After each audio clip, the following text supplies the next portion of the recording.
Hello, I'm Francesca, I'm Nicole. and today we're going to be doing a video on what to do when you get your plants and you take them home. There's been a lot of different people and advice that people say, so we're just going to tell you what we do. Hers is a little bit different than mine, and so it'll give you an option for different things that you can do, whatever works for you. And I'll go first. I'll raise my hand.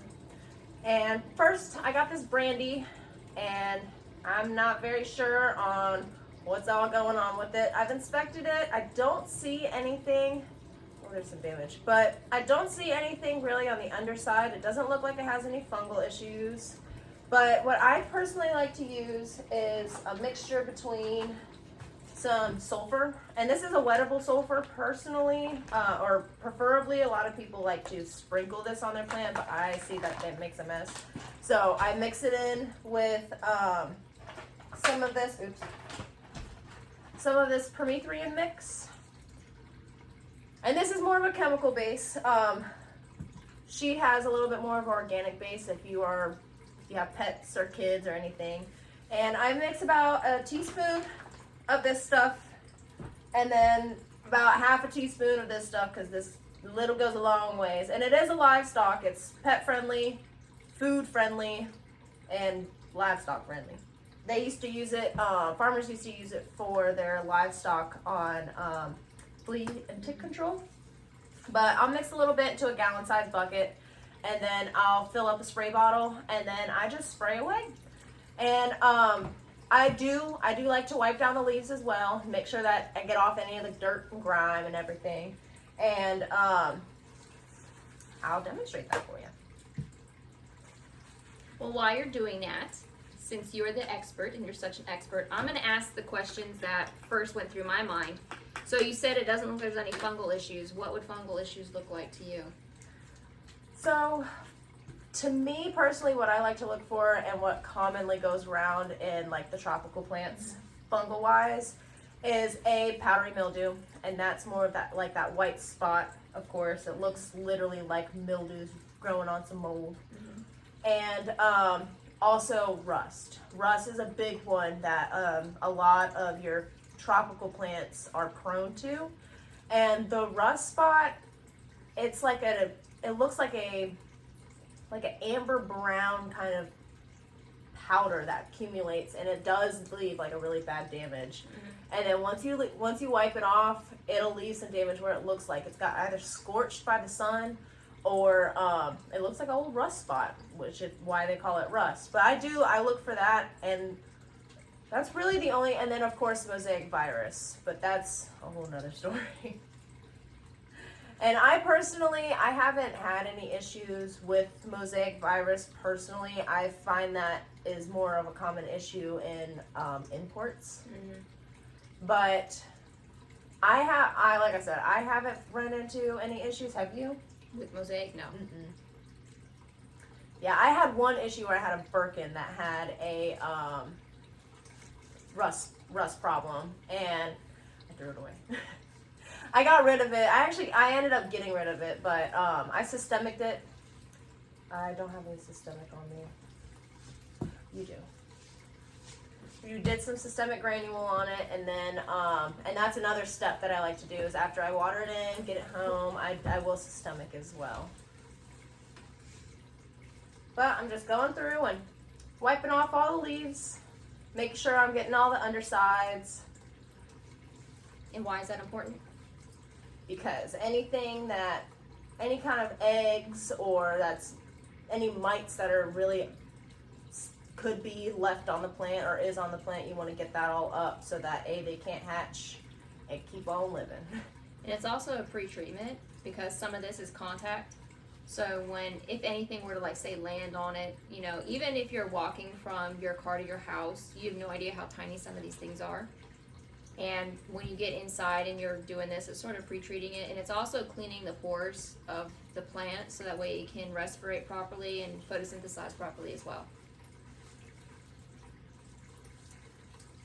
And Nicole and I, we like to do, and that helps with the respiration because we like to do a thing called foliar sprays.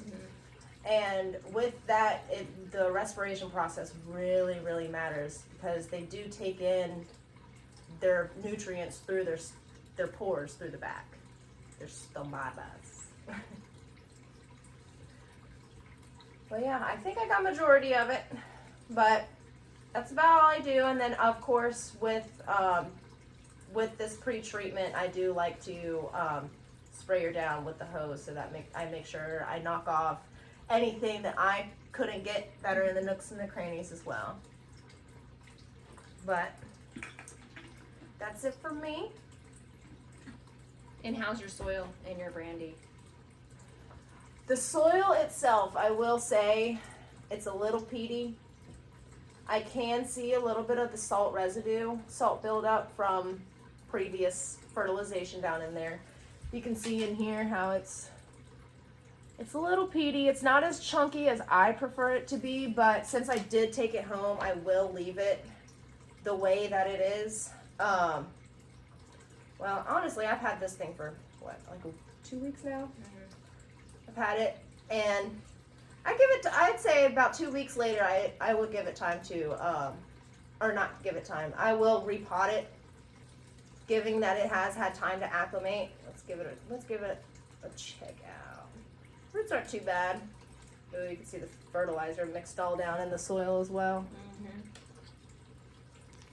See a little bit of the salt buildup down up here on the brim as well from fertilizing, and that's another thing that you want to pay attention to with salt buildup, because that can raise the acidity in your soil, and that causes a lot of problems, and that can lead your plant to slowly die if you don't repot it and change the soil out and pay attention to the pH. So that'll lead into me, which this is the Homalomena selby. This was actually a wish list plant that I had on, and I got this not yesterday. When did we do the videos? Whenever we did the last videos. When was that? Day before yesterday? Yeah, I actually got that in the morning. We did our last minute Christmas shopping. Beautiful plant, love it. Does have some damage, which, you know, whatever. Every plant you have, it's gonna have damage. The first thing that I noticed when I was in the nursery, and this comes to mind because one of the things that I've heard a lot of people say is if you see a pest on a plant, don't buy it. I have to be honest and say that I will look at it, and if I think it's manageable, I will buy it, because especially in the nursery setting, greenhouse setting, you're always going to have bugs somewhere. There's massive amount of plants. There's no way not to have bugs in there. Unless you're using some pretty hardcore stuff. And in my home, I actually don't. I try to go as organic as possible. I'll use systemics now, but those are going into the soil. I don't spray with them because I don't want that in the air.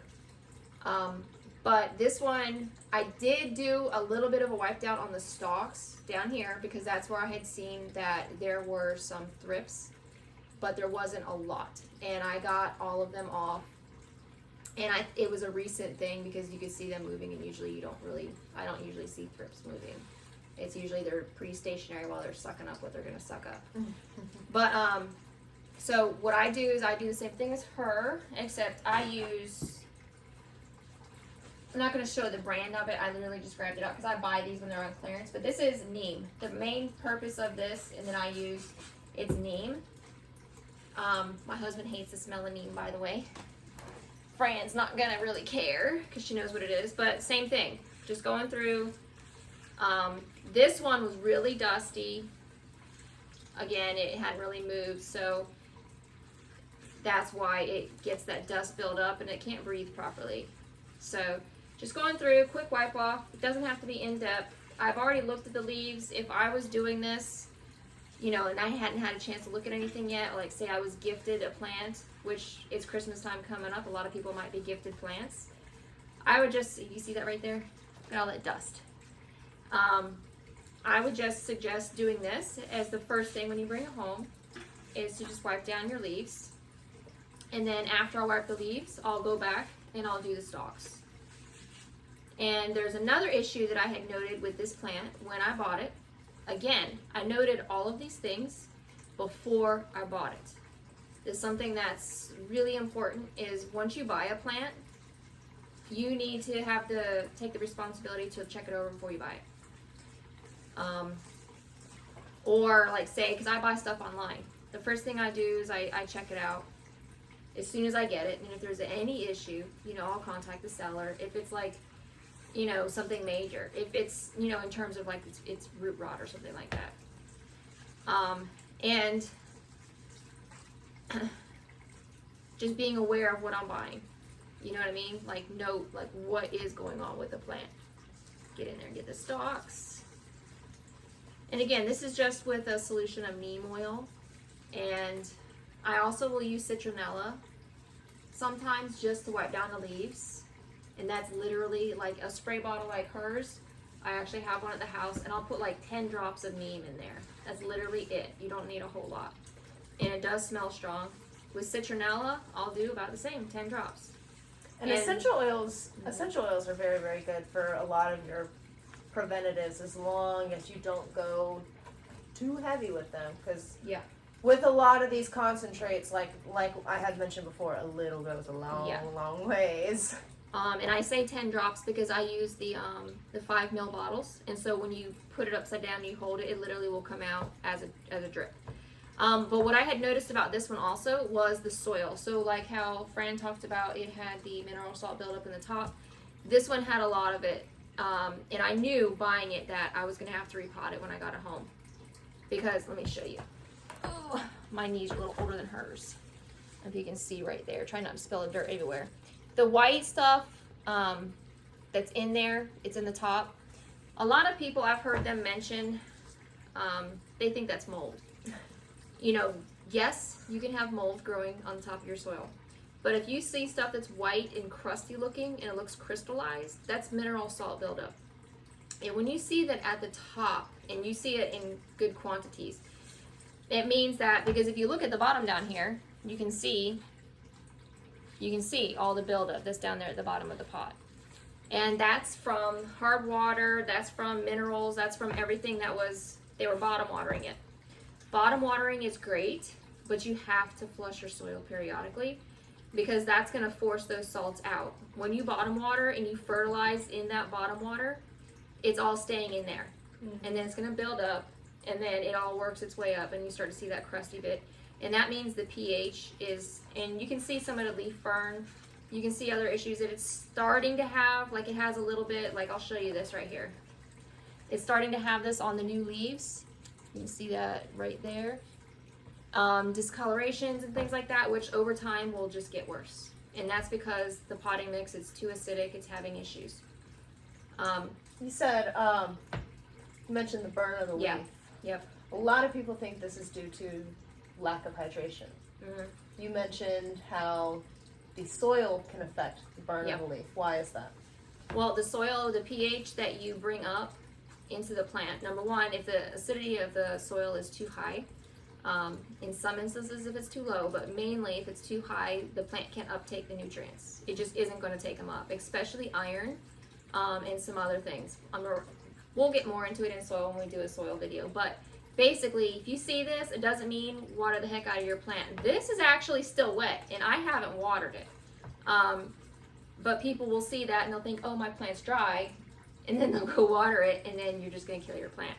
Because the next thing you know, you'll be picking it up, and the whole thing will just lift out of the pot. You start to see stuff like that, you really need to look at your soil type. When you get it on the margin, which margin is just the edge or an entire, sometimes it could be humidity related.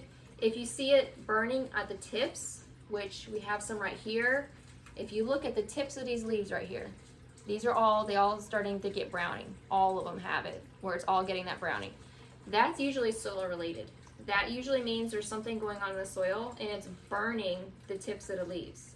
So that's why I already knew, based on looking at the pot and looking at the soil, that this needs to be changed. It's been in here for a little bit. And honestly, I'm going to find out when I pull it out. I brought a smaller pot just in case, because this one might be too big for this plant when I pull it out. Mm-hmm. Usually everybody talks about up potting. Sometimes you get things from a nursery and you need to down pot it. just so it's healthier, especially in the mix that I have. It doesn't need a whole lot because I water it a little bit more often because it's well draining, and I'd rather it have a tight fit because this is a homolamina and they like to be a tight pot. So if it has a loose pot, it's gonna have too much moisture in there, it's gonna keep too much moisture, and it's gonna have root issues. So It's so crazy because it looks like a different Bacchia. I know, right? It's so crazy. That's one of the reasons why I wanted it, because I just thought it was so cool. Because I have the homolamina emerald, and then I saw this one, and it's so pretty. Because you get the luxury of having a Pictum tricolor. Yeah. But without the Pictum tricolor price. And the care. Oh yeah, this is. She's not too shabby, but she also is not. In my opinion, this pot was too big. This mix here is what I call the classic Potting soil, miracle grow. This is the classic nursery mix here. That's that speedy mix. Yeah, and these, when you got them growing in mass quantities and you want them all to stay watered, pretty much. And let me just make the point that if I had got a plant in the mail, okay, and I was doing this, I don't care what I saw on top or what I thought was going on, unless I thought the plant was in immediate need, like it was going to die, I would not be doing this right now. I would give it time to acclimate in my home, at least 2 weeks before I even started messing with the soil. And if I saw that she was having trouble, you know, I would just make a judgment call based on that time, what I think I should or shouldn't do. But with this plant, I mean, she's starting to have trouble. And I know that that's weird because she looks really good. She really does. But with the entire margins and seeing that scorching, like if you look, you can definitely see it. The whole margin is starting to go brown. So you know that it could take a week, maybe 2, and I'm going to start seeing whole leaves start to brown up and fall down. Shriveling up like how this one is. Yep. And I mean, don't get us wrong. Like this could be, sections of it could be due to lack of water, but it's really wet soil. The entirety of it is showing signs of nutrient deficiencies, which, like she had mentioned before, is iron and magnesium is the first ones to wash right on out of your soil. And when you buy fertilizer, it doesn't even have that as a grade on there. So it's usually nitrogen, potassium, and phosphorus on there. And, you know, so now look, this is important. You see this right here? Right? That's the original plug stock. It's coming right off. That's actually been rotted out. So, let me show you. That's why it's important that you look, okay? Now, you can see these white roots, they're really healthy. But when you're repotting and you see this, you don't want to just leave that. While she's doing that, I'm going to work on mine. Yeah. Yeah, that's a good thing. That's a good thing that you did that. Yeah, I know, because you just want to look, okay? You don't have to do this all the time. And if you look at a plant and you see it's perfectly healthy and you don't want to do this because you're worried you're going to kill it, because it will. Me doing this, it's probably going to droop for a couple days afterwards. Maybe, we'll see. Homolamina seem to be pretty hardy, and because it was having trouble before, obviously, with what I saw, it might not. It might just be really happy it's getting what it needs now. And again, I want to make it clear, realize that when you buy a plant, I knew buying this plant there was going to be little things that I had to do to it. Because I looked and I checked. And that's what you have to do. You have to take that self-accountability when you're buying something to check it over before you buy it. Or if you have any issues, again, contact the seller. But, you know, this plant just needed help. And I think with where I got it from, it was just a matter because nobody had bought it for so long and it had just sat there. And that's what happens. If nobody buys a plant, it's usually a yearly opportunity for potting or uppotting or repotting, or they just get rid of it. Especially in a nursery setting. I mean, like, they don't have time to pay close attention to see exactly which plant is pot bound. They wait for all that certain type of plant to get pot bound, and then they go ahead and pot them all on up. Oh yeah. So I actually brought this. This is the appropriate size pot that I would have put it in. So you can see the difference. Number one, it's more shallow, right? but it'll fit in here, okay? And with me repotting, I like to use the clear if I have it. I don't always have it, but you don't have to. I just like to do it because then I can see the roots growing around and I can see how they're doing through the pot without having to disturb it after that. And my blend, just putting this right here. Ugh. Put this here. Just put a little bit in the bottom. We pretty much do almost the same thing in terms of our blends. What do you put in yours? God, everything under the moon, to be honest. Yeah, I know, me too. So here, as she showed you the plug, I will show you a different type of way that you might receive a plant. So I noticed here, instead of plugs, this is a lot of different cuttings put together into one pot. And so I'm breaking up this root system here a little bit more differently. Literally what I'm doing is, because I don't want to disturb these like 10 cuttings in this one pot. And because I did just bring this home, I'm just gonna squeeze and I'm loosening up this root ball, checking out the root system, and it is a perfectly healthy root system. I did not grab a pot, so I have to use another one.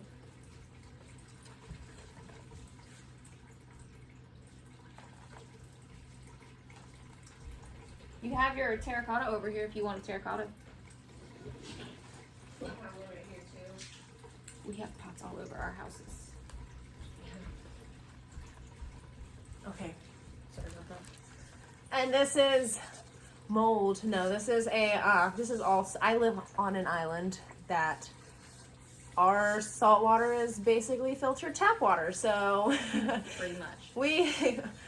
we have very crappy water here, but this is all just mineral buildup, nothing to really worry about. But I will say that I have noticed that with terracotta, because you see the leaching of the minerals coming out, I have noticed that most of my terracotta plants, I do have to fertilize more often because of that leach.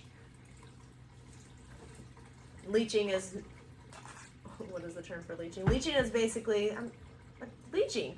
It's where Your minerals leave the soil where you want it and they go somewhere else, whether it's in the water pan or it's in the pot on the outside. Yeah, it's getting sucked on out like a leech does blood. All right, so I'm just gonna stick it on in here, and well, I gotta stick some soil in here. So with my potting mix, I use a lot of pumice, and I use a little bit of peat moss. What's this stuff called? Cocoa husk. Cocoa husk has honestly been like one of my best friends, but it is very, very hard to find. Mm-hmm.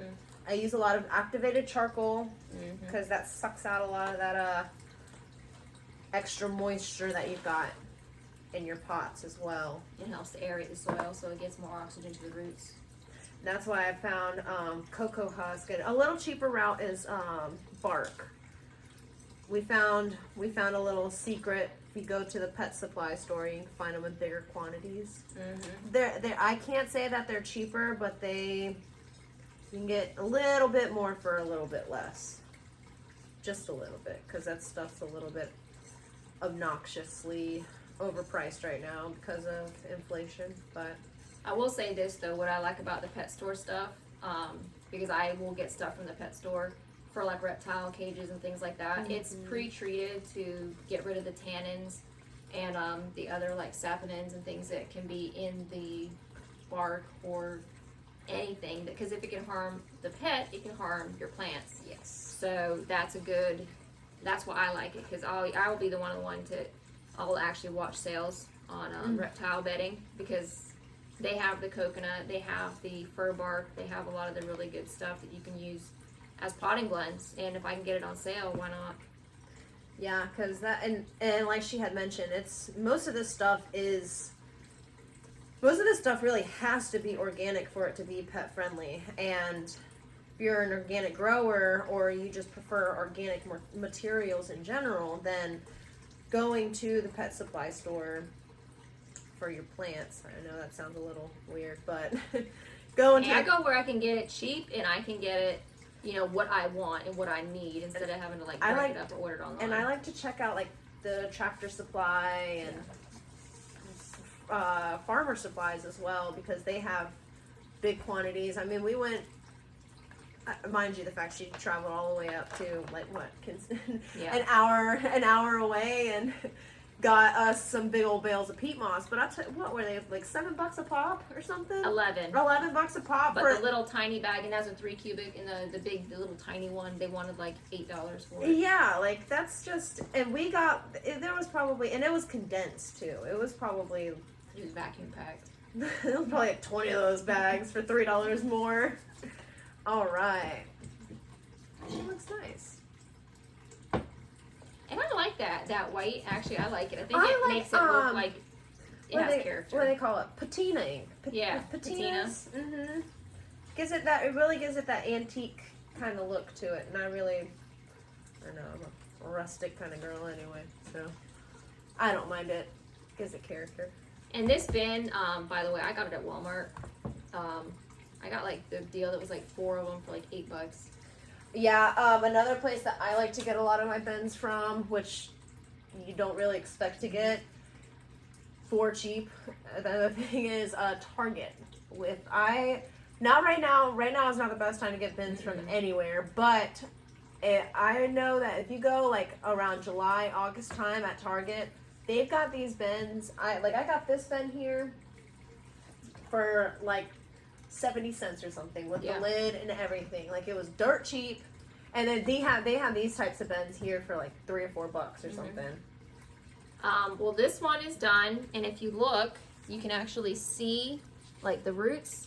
I deliberately, the way I potted it was that I made sure some of the roots were on the outside. And what I will do now is I use this, she uses this. You don't have to, it's just this is something that we do use. No, we're not. We just got videos, so nobody's paying us to do this. Not sponsored, sorry. This actually really works. It's liquid dirt, but it's liquid dirt 2.0. I really like it better than liquid dirt. Mix this with the water per the directions, and literally I'll water it in. And then this one, I don't know if you were watching, but my mix was very, very, very dry. And the reason why I did that for mine is because now that she's planted in, I will water her until water comes out of the bottom, and I'll leave it for a minute. Like, literally let water run through the bottom for a full minute. That'll settle all of this. You see she's kind of floppy. That'll settle all of this around the roots and give her a good drink of water that she needs to get growing. And then I'm just going to leave her alone. I'll literally stick her, when I take her home, I'll stick her wherever she's going to be, and I'm literally just going to leave her alone. I'm not going to mess with her. I'm not going to anything. Even this little leaf right here, I'm just going to leave it. It's still got green. It's still photosynthesizing and providing energy. If I start to see a little bit of drooping anywhere, these will be the first leaves that I cut off. So that way the roots are having to provide less, and the leaves that are still green and really pretty will have time to recover, and maybe some of those margins that were starting to get the browning, they should settle down because it's in a new mix. It's not having acidity trouble anymore, and she'll be good to go. Perfect.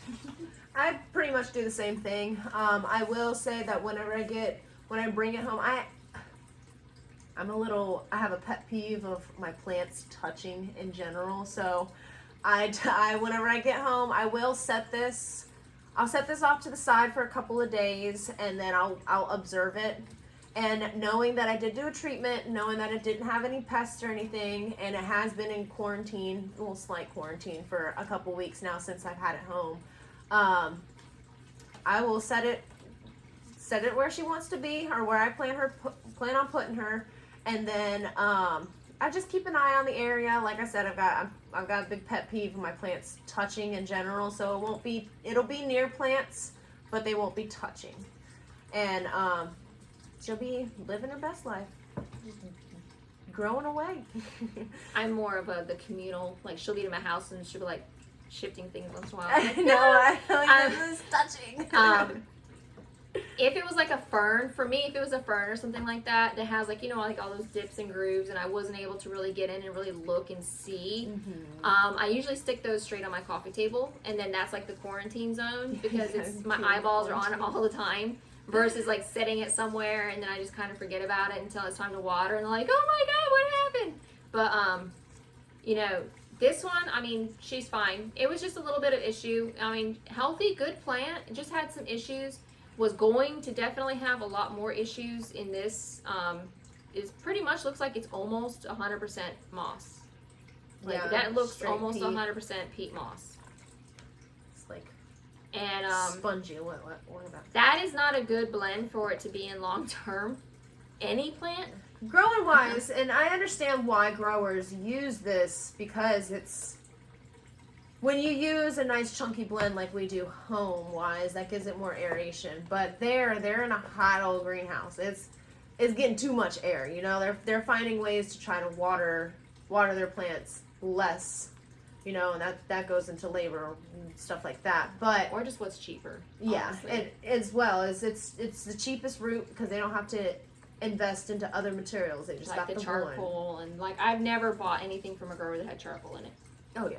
Yeah, I mean, unless I will say, like my elbows and stuff like Yeah. that, they come in a very good mix. But Oh, that's yeah. because you Those are the higher literally- end. We're talking like, you know, You can go to a nursery and buy a plant. nursery. Yeah. Regular nursery stores usually aren't putting charcoal or the other things that we put in it. They're just literally, it's, what is it, the paper mulch now? Yeah. Sometimes it's coconut, but usually it's just the peat or the Okay. paper, recycled paper or whatever, with Yeah. little speckles of these fertilizer slow release. It gets too hard and it just like clumps. It Yeah, I stays. know. Stays. You could throw it like a frisbee. Yeah, I know.